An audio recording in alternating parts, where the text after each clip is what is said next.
I've been away from this just a little bit too long. Super quick update on this. We've got this down to the height of how high we want it to race at. This is going to be race height. And now it's time to start building the wheelie bars. I cut off some 10mm bar the other day, so these are going to eventually be the wheelie bar mounts that go onto here and then pick up the subframe up here, right? Anyone who's seen me build a set of wheelie bars before, let's just take a step back.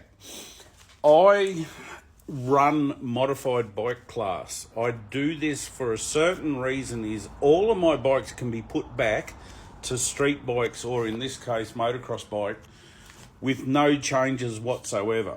As soon as I weld or modify the chassis, it then changes the class of bike and the scrutineering that it has to have. So if I don't modify the chassis, I can just run it as I bring it. I don't need logbooks, I don't need tech inspections. Hence why I do it how I do it, okay?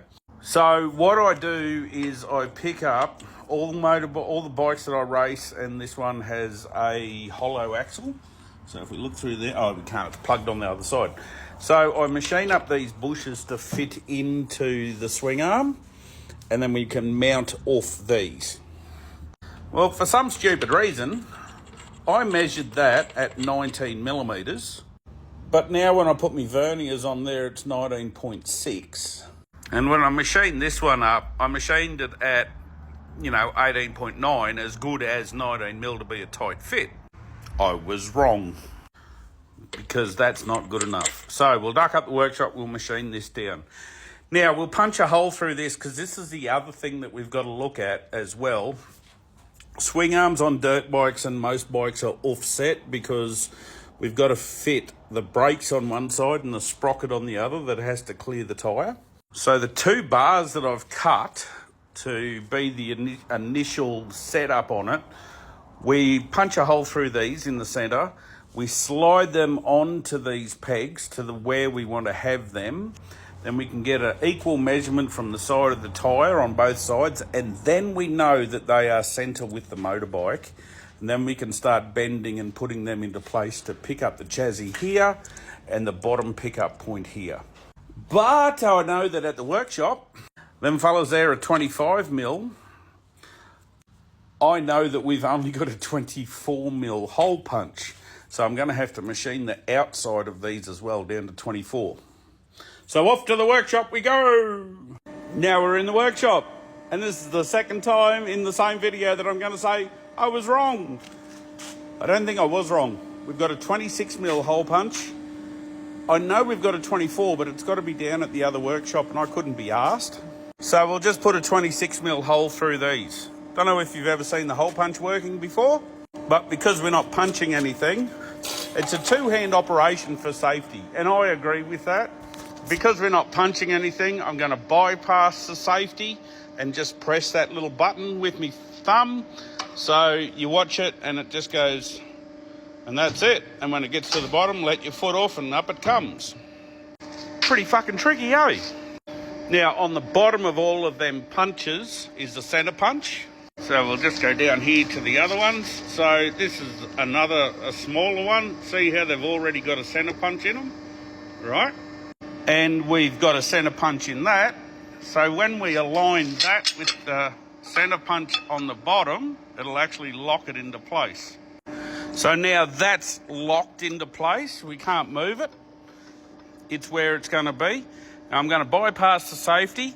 Oh, no. Well, I'm going to, but we can't bypass the safety coming up, because when it comes up, it's got to catch onto this arbor, which holds the steel down so that the punch can come back out again.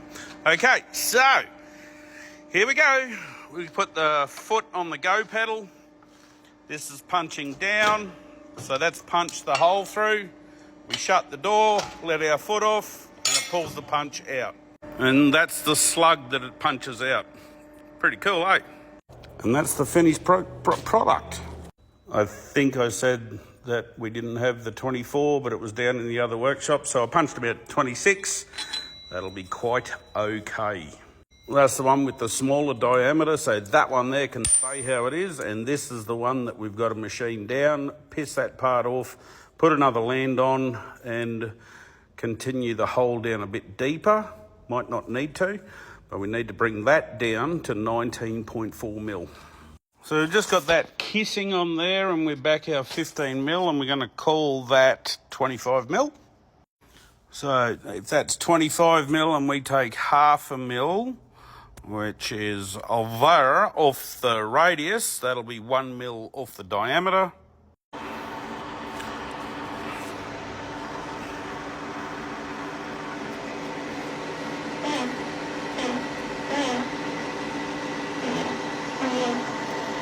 Oh, it's loving that, isn't it?